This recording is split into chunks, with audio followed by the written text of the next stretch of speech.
We're going to start the debate. As Eric introduced, these are the 4 projects that represent both the healthcare area and the manufacturing automation area, and we want to just let them talk about their projects in a friendly way. And we have those 3 questions that Eric put on the slide. We're going to start with the first one, which is the Think Big, the community building, and how Think Big is reflected in their projects. Think Big is not only large projects with large footprints, across many countries. It's about the impact of the project in each domain, and that's what I would like them to do. So who starts? Maybe I can start. If we talk about the Think Big for us, for Estonia project, we can maybe rephrase this and address it as a Think Open. So, like following the open standards, such as developed by World Wide Web Consortium in particular, allow us to be and to stay innovative, as we believe that community at large is smart enough by itself to derive the applications and the new ways to use the technology. What is our task here is to provide interfaces to allow to access and use the technology. Let me give some examples from Estonia project. Some of you maybe know the MEMS, or microelectromechanical technology, that is applied and used in Nintendo Wii. So probably some of your children or grandchildren, maybe yourself, know this technology. Well, you stand in front of the TV screen and hit with the imaginary tennis racket the ball flying to you. So same technology actually can be used for positioning localization application, and we start to apply it in the factory flow. So just one of the examples. And Andrei, sorry, I made a mistake because Eric just changed slightly the structure. I forgot to introduce each project so that you know what each project is about. So perhaps we should start with Estonia. Please, Andrei, tell us what Estonia is about. Okay, sorry. Sorry about that, my mistake. Okay, so then I maybe stand up to be a bit free. So, okay, maybe then I tell that, okay, it's my great honor to be here and present the work of the consortium, Estonia Consortium, which puts together partners from 4 European countries. And as we start already with the debate, we are, in one sentence, if I will talk about the Estonia project, it is about utilizing open standards, such as developed by the World Wide Web Consortium, in order to integrate different kinds of embedded devices for the applications in domain of factory domain for building self-recoverable, asset-aware factories. So our problems is to have self-recoverable and asset-aware factories. And I already mentioned one of the examples of asset awareness, when you can localize the products moving around the factory. And another example, besides manufacturing domain, we apply this technology in construction domain. So we learn between different domains, and open standards is the key here. Another application is robotics, and there we optimized welding operations, and due to, again, service-enabled interfaces, we can access information anytime we want. And another great byproduct of Estonia project is adoption of IP version 6 stack.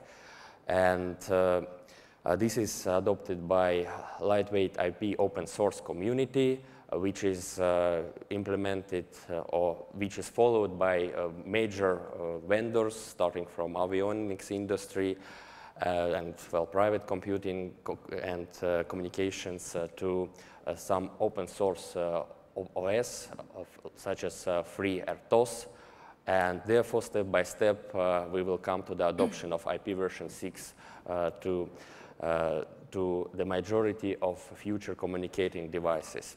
And here, the key message could be that the society at large is smart enough to develop and to know what to do, what kind of new ways of technological use we can apply. And our role and our goal here is to bring a middleware that allow different partners to integrate. And we believe that Estonia project is a major step in adoption of Internet of Things, as we see that these applications have a huge potential for factory automation. Thank you. Okay, thank you. And now, R3COP, Mladen? Yes, I'm Mladen Berikovic from Technical University of Braunschweig in Germany, and I'm happy to present the R3COP project here, which is basically on resilient reasoning for robotic cooperating systems. So it's targeting robotics with actually several application domains, but healthcare is one of them, and also manufacturing is a part of it. And R3COP specifically wants to, let's say, go in two directions. One direction is to develop, let's say, better technologies, yeah?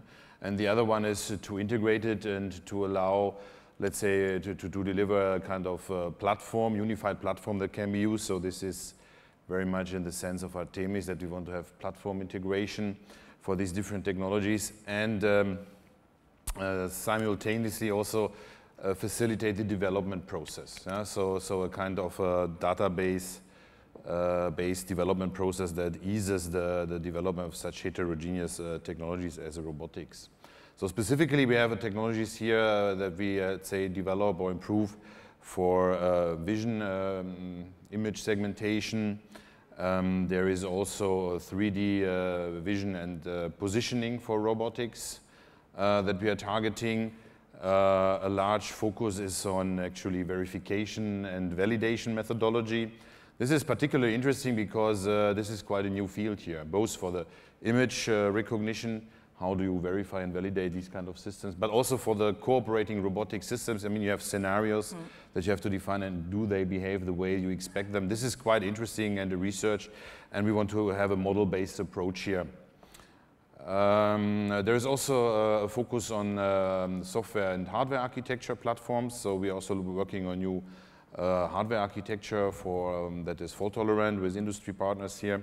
And finally, we have also applications. So there are several applications from the medical field. The CareRobot from Fraunhofer is part of our project, and also Amigo from TU Eindhoven, which you can, by the way, see here at our booth, which is quite interesting, because it's actually really doing autonomous walking around, and it's interacting with people in a certain way using its camera and also the recognition stuff. We have also manufacturing. We have an example with forklifters, cooperating forklifters that we use. There is a surveillance demonstrator where we have airborne, air-based surveillance that is also using cooperation. And finally, there's also ground-based demonstrators, and also a submarine-based demonstrator for surveillance applications. Yeah. Okay, I think that's probably enough to Sorry. give an overview of the project. Silvio, please. Okay, I select the standing Yes, option. please. Okay, my name is Silvio Bonfiglio. I work for a female company in Italy that is part of the Barco Group. And the Chiron project is in the area of healthcare.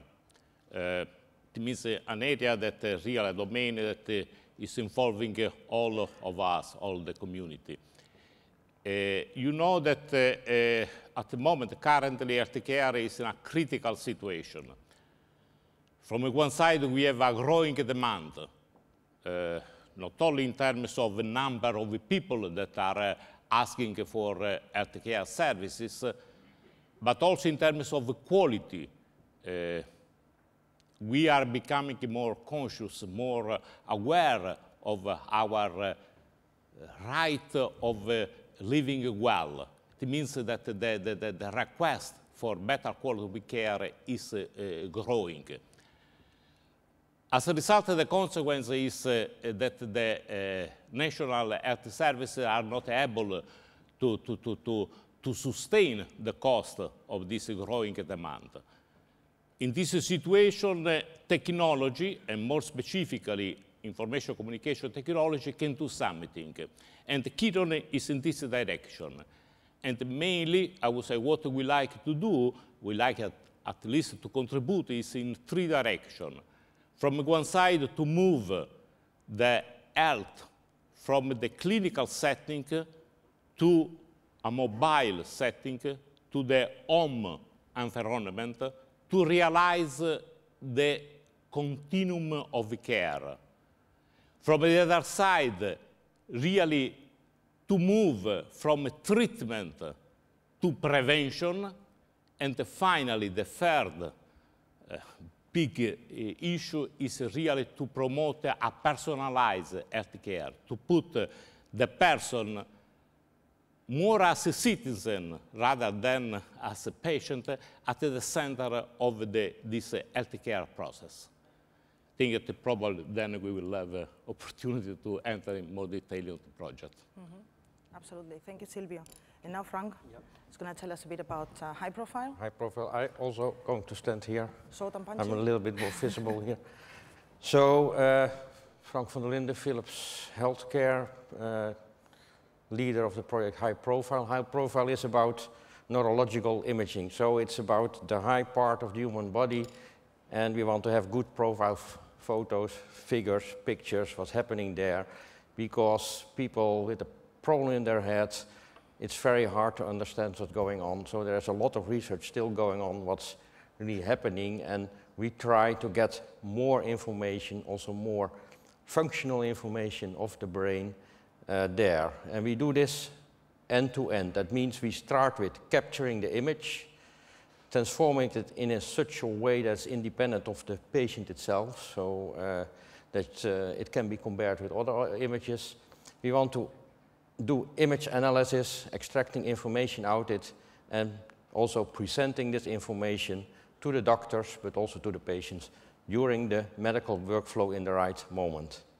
And in the meantime, we do this also in a way that we want to apply this on standard hardware, standard software that you can get everywhere. So we will not get very expensive machines that we cannot sell. So one of the things is it should be cost effective what we bring, but we will bring very good insight in what's going on in the head of people having problems with it. So that's the main topic of this project, and in the discussion I can go into more detail of this. Thank you, Frank. Thank you. Okay, so we have 4 projects. The last 2 focus on the healthcare domain, personalized healthcare, advanced image processing. The first 2, manufacturing, automation, and how embedded systems work in these environments, manufacturing, factory floor, and robotics. So now, again, sorry about that, think big, the impact of the projects in each domain. If, Andre, you can summarize what you just were saying? Yeah, well, as I was already starting to explain, so for us it's about to follow the open standards. And well, standards, it's not something, when you follow the standards, it's not something fixed. Standards evolve themselves and changing, but to be with this flow is important. And as I was speaking in my short speech, or giving the idea, so society will be able to derive applications and maybe unforeseen application by itself. So that's for sure the message. Right. And Arthuricop, just to add a little bit more into this manufacturing automation. Think big, impact? Yeah. So think big. In our case, we are very ambitious in the sense that we also wanted to have a large tool platform that is, how should I say, integrating cross-domain technologies. And we want to set standards there, new standards, and also have this knowledge-based design platform. So this is a very ambitious project where we want to have really a knowledge base where you can put lots of tools and methodologies and technologies. And for each use case scenario, that could be also for manufacturing and other applications, you can look up this knowledge base and find solutions. So, and we want to actually provide this knowledge base to Artemis, and this is the way I think we think in a broader context here. So impact in society, impact in industry, impact in the small and medium enterprise that collaborate in your projects? Yeah, definitely. I mean, even for smaller, just for smaller companies, I think is interesting to have access to this the database, to this knowledge base, because it's really fed with a lot of different projects, and you find things that are otherwise difficult to identify. Yeah, I think so. Maybe I can add here so that small and medium enterprises can be seen as one of the main drivers for the innovation, in the sense that they must stay active, agile, and that's the place where usually new ideas come. Some of them mature and result in products, but this is a natural process. And therefore, involvement of the small and medium enterprises in the whole picture is or the food chain or value chain is very important. So we're going to healthcare. What do you think? You first? Yes. I wanted to take the definition of a think a bit. Okay. I used the presentation of Eric. Right. Really, think a bit, the definition is projects with high impact in the society, yep, and projects with a significant critical mass.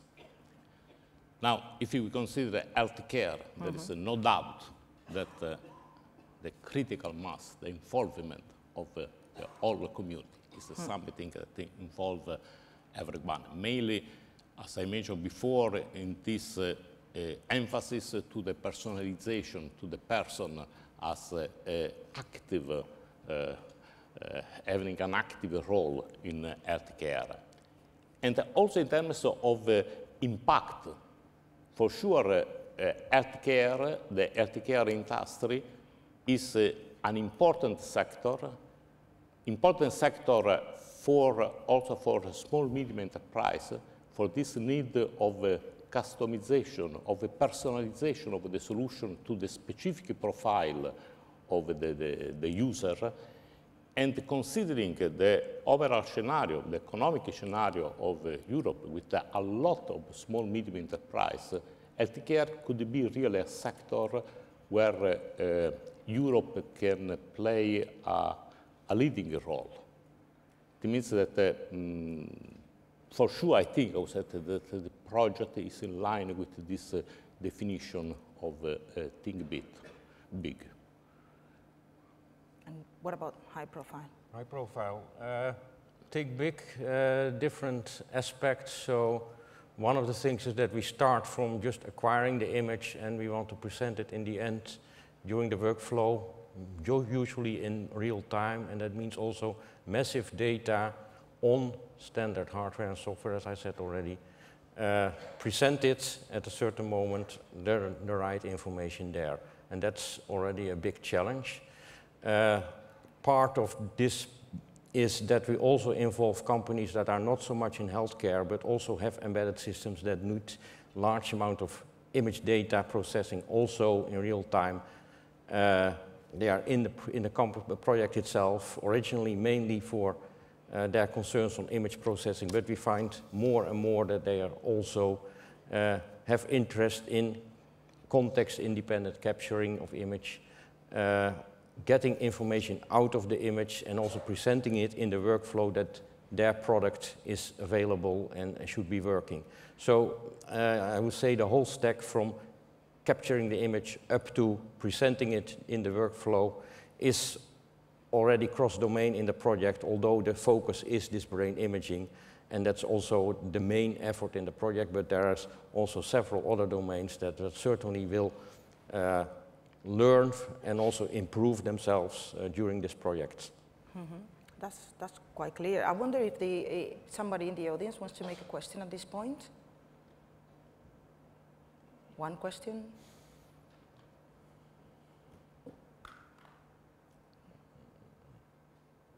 Yeah, one question over there. Yeah.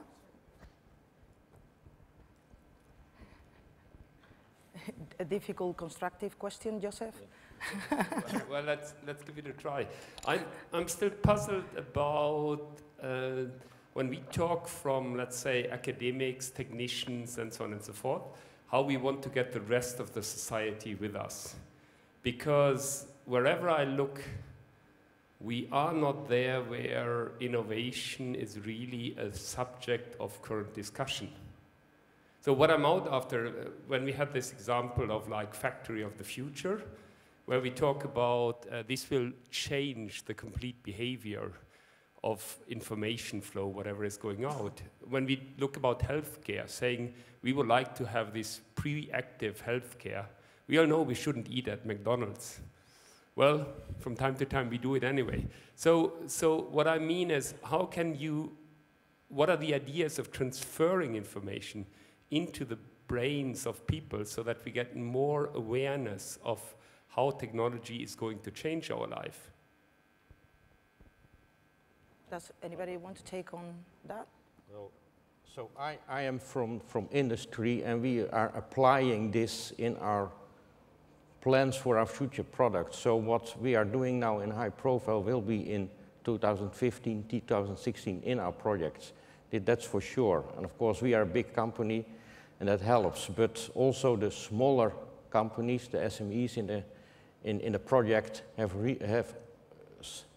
very concrete exploitation plans, what they're going to do with the results in the project, how they do the offering to their clients, and also collaborate with us to get a more complete offering to what's there.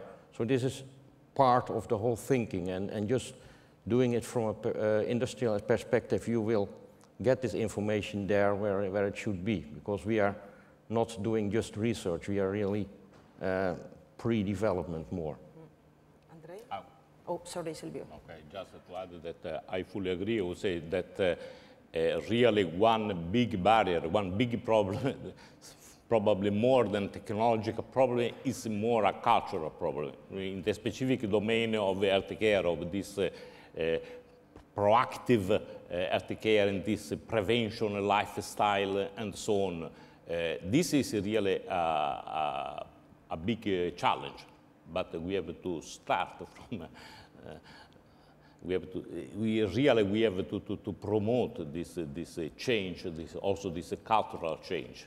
I would say innovative engineering means also not only in terms of technology, but also in find the way how to promote new organizational model, new way of convey, I would say, the result of the technology to the big audience of the community. Well, for us as academics, Andrei, you're going to be the last one. Technology awareness and is something that's very essential, yeah, because of course we depend on that young people get enthusiastic about technology and come to our universities and study these things. So this is part of our daily marketing. So we of course use these results here also to do road shows, to have special workshops with students from schools. So we go to the schools, we talk to the teachers. We have girls' days, all these kind of things to let's say, improve the awareness of technology and do promotion here of the nice things that we are doing in research so that the people get more aware of this. This is very important for us. Yeah. Thank you for the good question. I think it's a question of time so that the technology gets the acceptance. And let me give you some parallel with the standards development.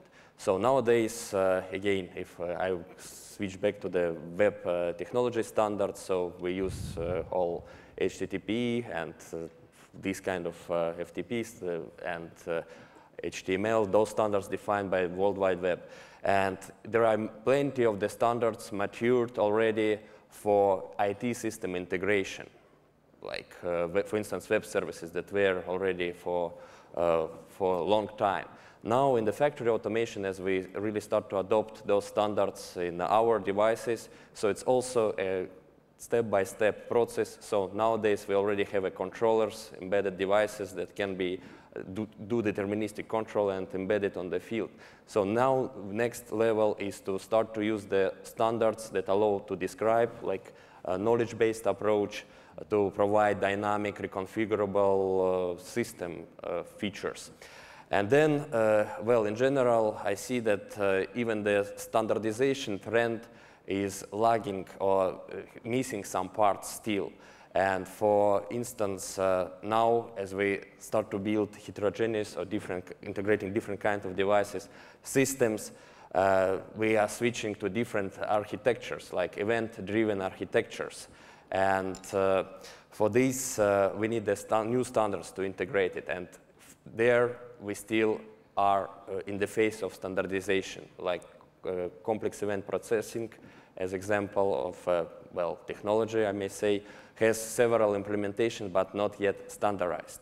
So what I'm trying to say in the big picture, again, the acceptance is a question of time. As we get some mature standards, those start to be supported by the tools. We get more common acceptance of the technology. And, well, first applications start to be developed. And I would see that the question of acceptance is the question of building value chains. So, well, in our case, from the device vendors to the system integrators integrating the whole production line. I interpreted the question in a different way. I interpreted the question from more how do you get the results of the projects into society or into, you make the citizenship more aware of the benefits of these type of final products. And there might be two answers here. One is, well, you can actually involve the end users from the very beginning of the design process. Yeah. Whatever, independently of what time that design process starts with this type of technologies. And on the other hand, it's a question of developing awareness campaigns, because if you want to change behavior, that's a different type of activity. It's not the type of activity that these projects develop, which brings me to the second point, which is these type of activities are not funded by this type of projects, this type of innovation activities, if you want to call them like that. So that's something to take into account in the next round of ARTEMIS, in my opinion. Yeah, it's very much what you're saying. The aspect which I have in mind, and Frank, you triggered it by saying we are going to have products out in 2015, 2016. And I'm just wondering, do we need much more of a game changer, like Apple was on the mobile market, where suddenly people developed applications, where people develop the factory of the future? So, question, should we sit here, or should we be somewhere in the public where all the other people are? So in healthcare, there is a problem that it has to be secure, private, and very well checked before we put it on the market. So, of course, there are people thinking in this direction that we should collaborate in an open way, and we also do this. We involve the university hospitals in our development, and they are also in our project, by the way. And this is how we do this, but it should be regulated. It should not be open and everybody does this. So we, at the final integrator, we should be sure that everything we integrate is safe and secure and private. Privacy will be respected.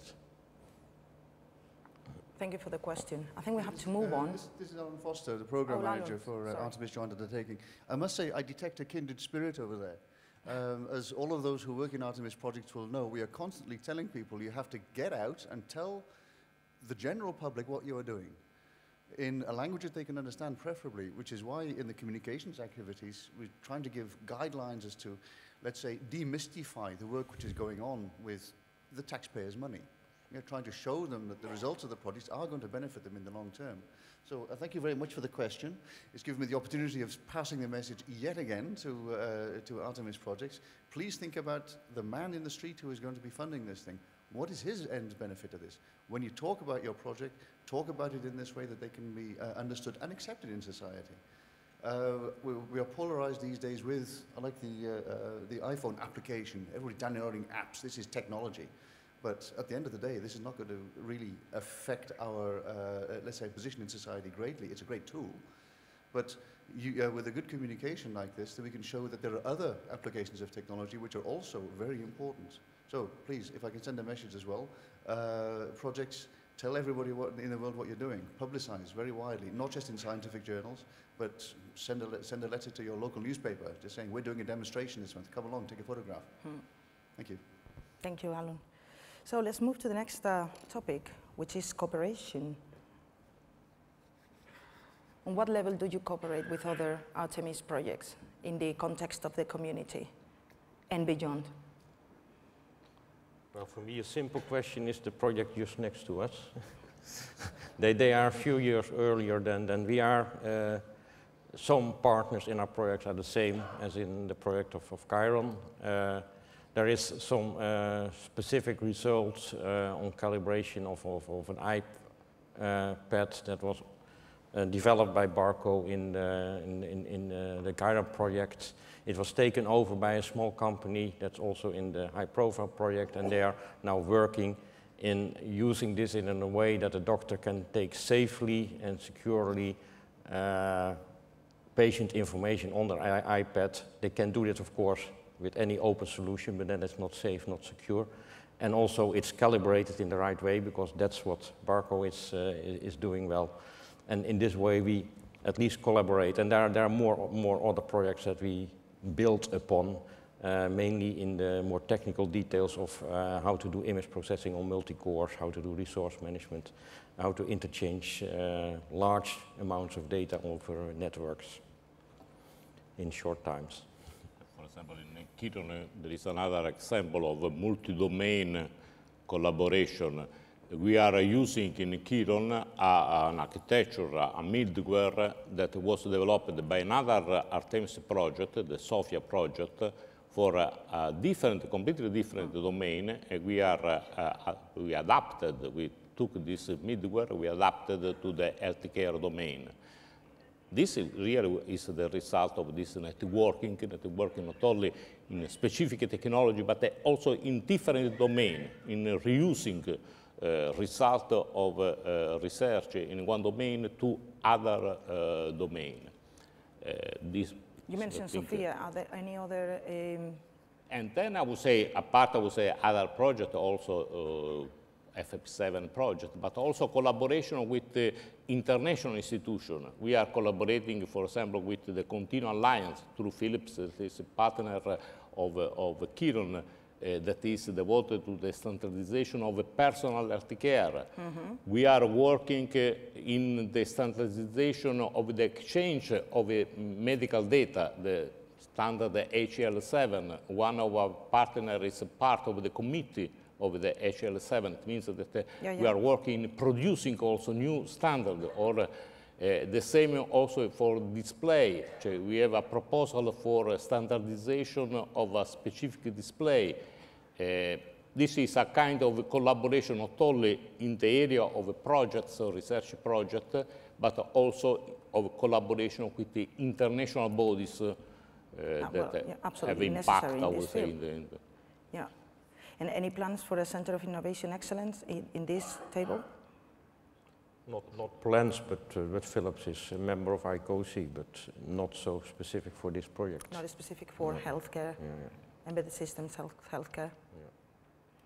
What about? Not yet. Not yet.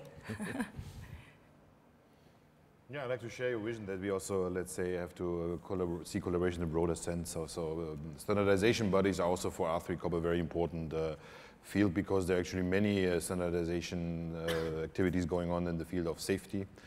And specifically for robotics, new standardization processes have been started, and we participate in this and contribute to this actively.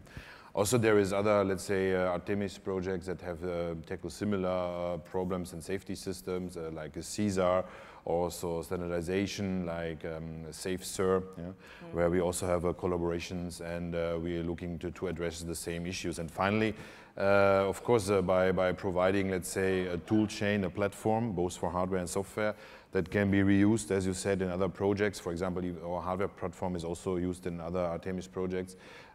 This also fosters collaboration for the future. And if you look at the database, I mean, that knowledge base that we use for the design of such system, that is also open to others. So that is open to ARTEMIS and to others, and this will also, let's say, foster collaborations in the future. Okay, if to talk about the collaboration within ARTEMIS, so we have one of the booth here, Astute project, please visit. So there are a box, hardware box with the label of eSonia project. So there is a solution actually used to further develop the value chain. So talking about the sustainability, I'm again coming back to building the value chain. So building new layers, bringing new functionality, in other words, bringing new ways to use. And I would like to come back to the question, since it's also like not maybe in ARTEMIS, but a general question of cooperation. So there are at the moment running factories, and not only factories, but also in the building automation segment, having embedded devices which are result of projects, ARTEMIS projects in particular, and this brings new functionality to the factory operators or the building maintenance companies. So it's already deployed in the actual applications. So there is building up from previous projects, and there is actually tangible outcomes that feed new projects, whether ARTEMIS or in other frameworks, even industrial projects, obviously. Yes, absolutely. Yeah, we have 9 minutes left. Let's use them well. Let's ask the audience if they have something to say. Any questions from the audience? One question. One question.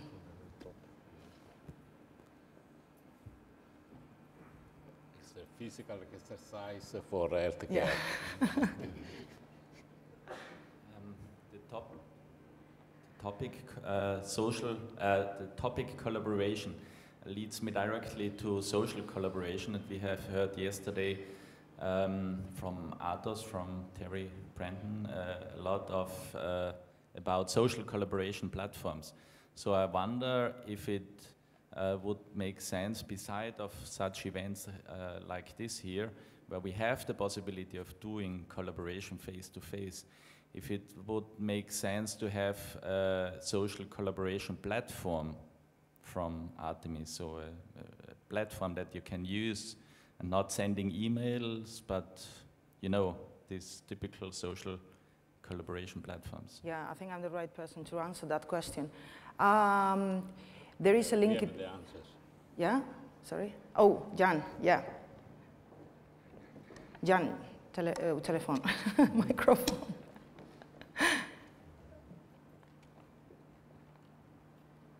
Yes, I heard a lot of people talking about this presentation of Thierry Bertrand yesterday about the new approach, which is intriguing because our community should use this new type of approaches.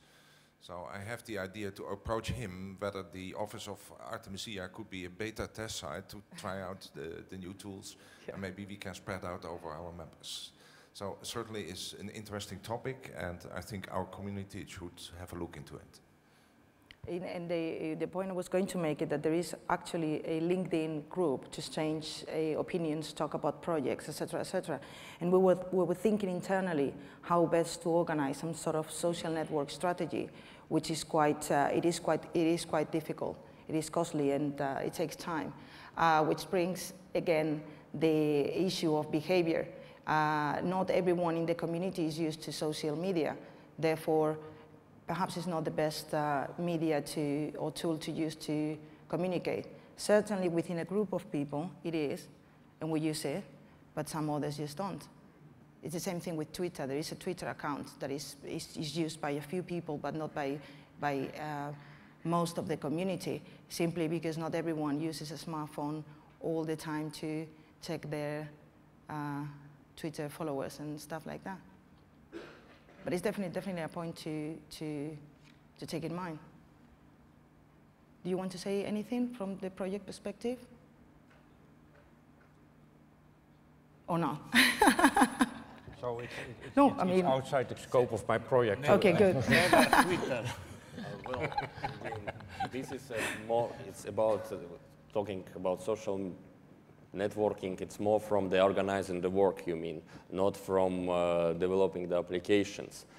So, well, we are more focusing on the aspect that community at large would be able to use our solution and develop their own applications. So, but for the collaboration within, again, my answer is very simple. I repeat it several times to define the value chain. So, and along this, to establish interfaces between the partners. Yep, thank you. And the last question is, any unexpected results of any of your projects? Any different outcomes from what you had planned? That reality, I mean, the uses that your final users brought about?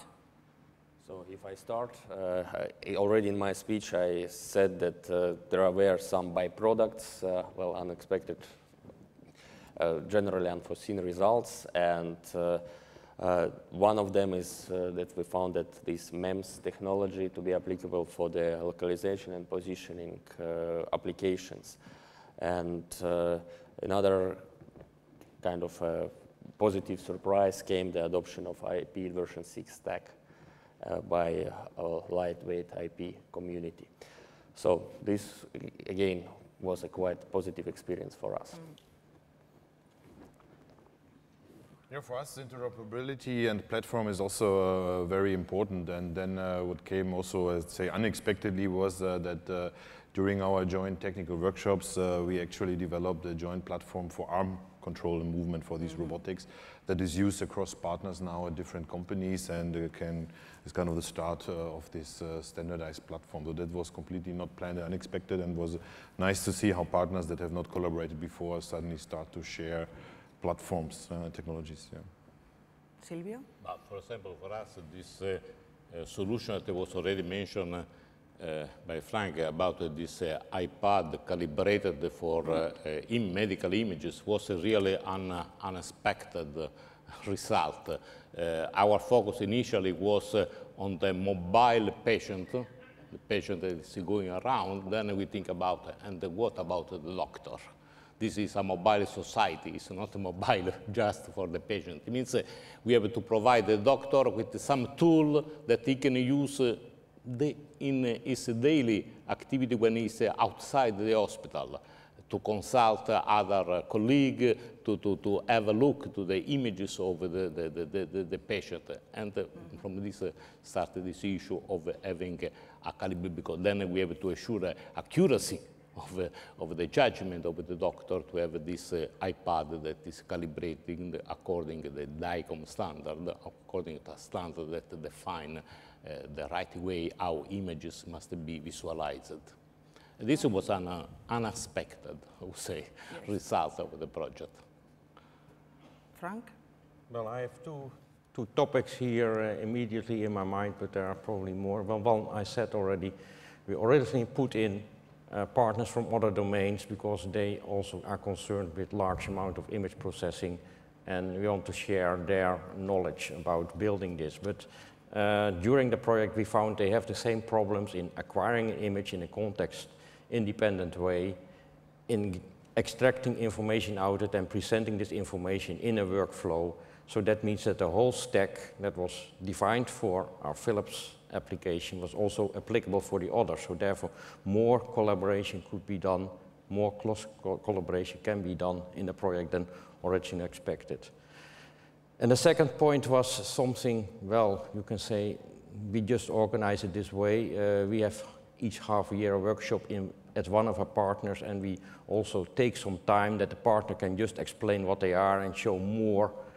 And this is indeed enlightening because we see what they are doing, and we see also that they are struggling with the same kinds of problems. This also opens opportunities for new projects, and this is also surprising because we were there for our own project to do work together, to present things to each other, to show where everybody is, but also we get more insight of the company where we are visiting, and I think this is also a very good surprise within our project. Mm-hmm. Okay, I think it's time to wrap up and finish the debate and the conversation, and I think it's been quite interesting. We haven't had time to go into detail into many of the very interesting aspects that each project have. I think you four have a huge responsibility to succeed in this community and demonstrate that embedded systems can bring into markets the successful products that make a responsible contribution to our society in both domains, healthcare and manufacturing automation.